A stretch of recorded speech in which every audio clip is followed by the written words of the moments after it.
showing them the skills and whatnot.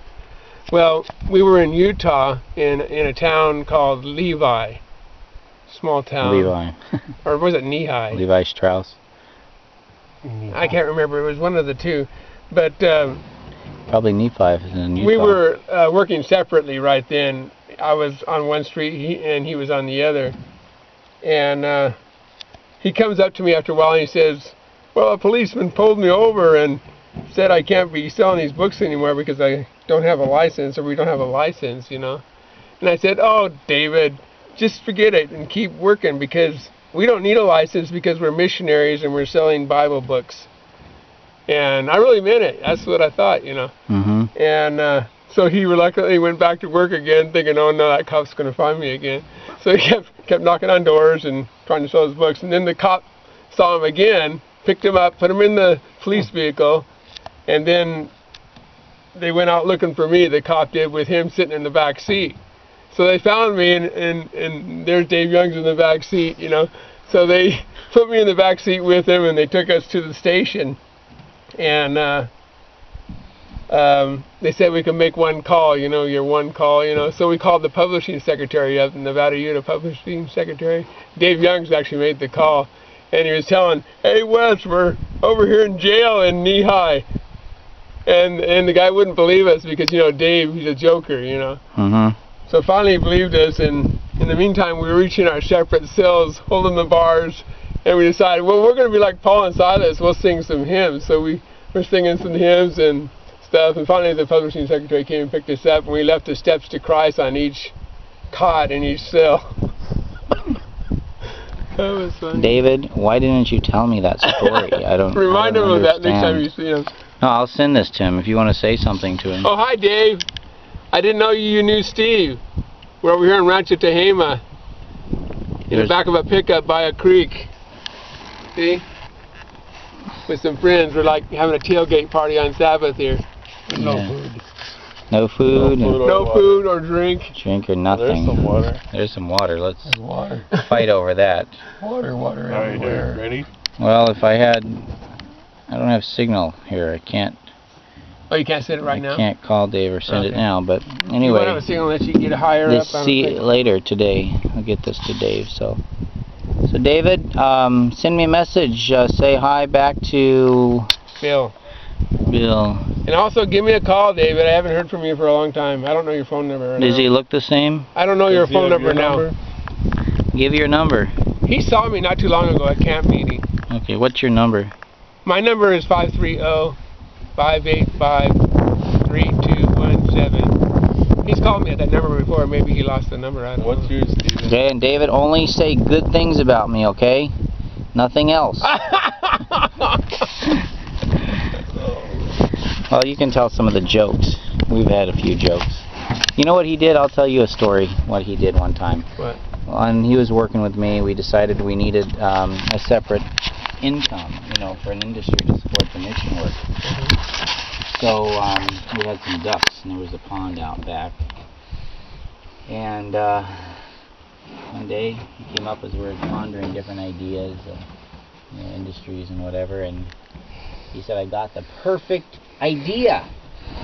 I was like, "What is it?" He said, "Down in the pond there's this goo coming around, the duck manure and everything, and it's duck pond goo, and we're going to sell it.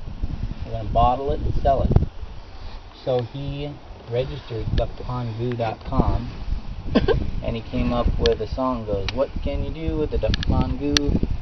And he put this big website together with pictures and the goo and everything. Oh, really? But no one ever bought any. Anybody call about it? David, did anyone call about it?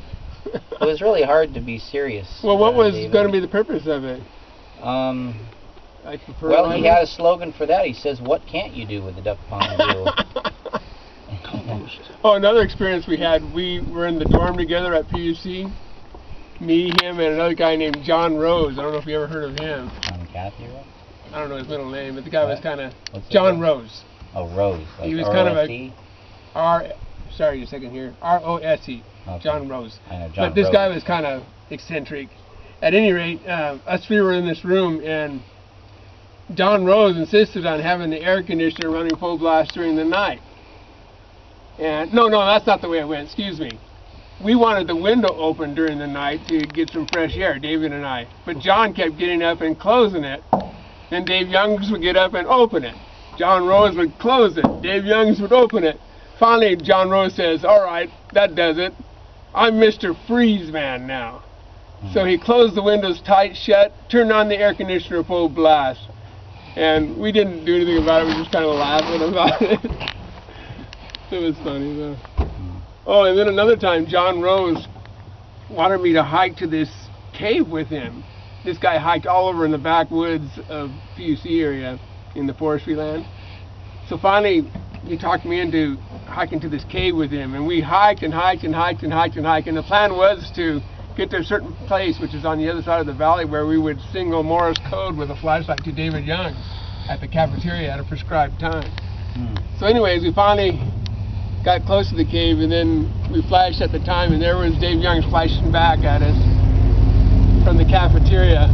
We're miles away though. And then we made it to this cave, and we slept in this mildewy cave all night long. And I noticed in the morning, because it was dark when we got there, that there was a 2,000-foot drop-off right by the trail, right before the cave, that we could have slipped and fallen off. Yeah. I got some videos of you in cave exploring with David. Nice videos. Oh yeah? Yeah. What I was thinking of when I mentioned him was, you mentioned Redwood and Rio, and I used to do the music there for, like, they have a banquet when they graduate, and I would do piano and singing. At Rio Lindo? There, and also Redwood Academy. Oh, okay. He went to Rio Lindo. He went to Rio, and he said Rio. And, yeah.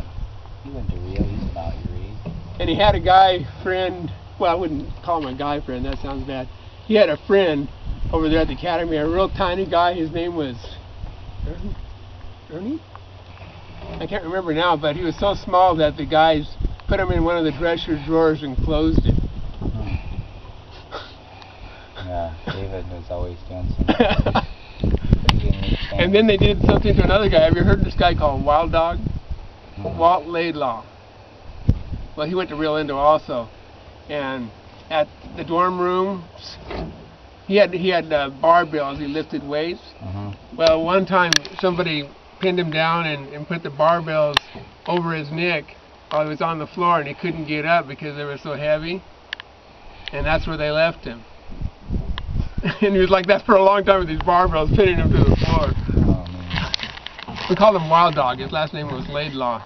David remembers him, Wild Dog, right? I'm trying to think. The first truck that I owned was a 72 Chevy. Bought it from David Youngs. And he drove it up to my place. And it was a 3-speed column. And I was only 16. So, man, it was exciting. It had a straight 6. Well, I decided to really remodel it and everything because it was from the coast, Eureka, and it's all rusted out. So almost every body part was rusted. And I mean, it was super cheap. Sold it for like as much as a bicycle. I don't want to say the price, but super cheap. And so I got another truck for even cheaper that was like it, and started putting fenders in the new the grill and the front or whatever, the different parts. And then I went camping with a guy once. And I said, let's go camping. I thought, let's drive that. Well, the doors didn't shut totally yet, and the seat wasn't bolted down. And I'm trying to think, the motor mounts weren't connected all the way, but we were headed down Highway 36 over here, around this long corner, and so we come around the bridge, driving, and I want to get up speed to go up that long hill in Begum Hill, and the door flies open, and then the seat starts sliding out. Just got like one of those, like a staple. Are you kidding me? It just slides out, and the guy's out there holding on, and I'm, barely holding on to the steering wheel, trying to go around this, and he's like, ah! This is the guy riding next to you there? Yeah. He was like, whoa, whoa. Didn't have seatbelt laws then, huh? There was no seatbelt. No seatbelt. The seat wasn't hooked. The doors didn't latch.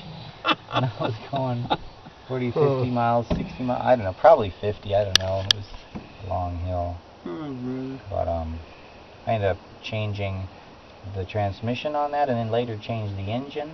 I don't think there was anything left but the frame of that truck in the end. I had a... Okay, David, we're having a party talking about you. I had a 480 Econoline pickup. You remember those things? Yep. It looks like a van in the front, you know, and then in the back is a pickup bed. 6 minutes. That's the truck that we... 10 minutes. That's the truck that we took to Utah with us. David probably remembers that. How we broke down in Utah in the Salt Lake Desert and had to go get gas 20 miles away. Well, at any rate,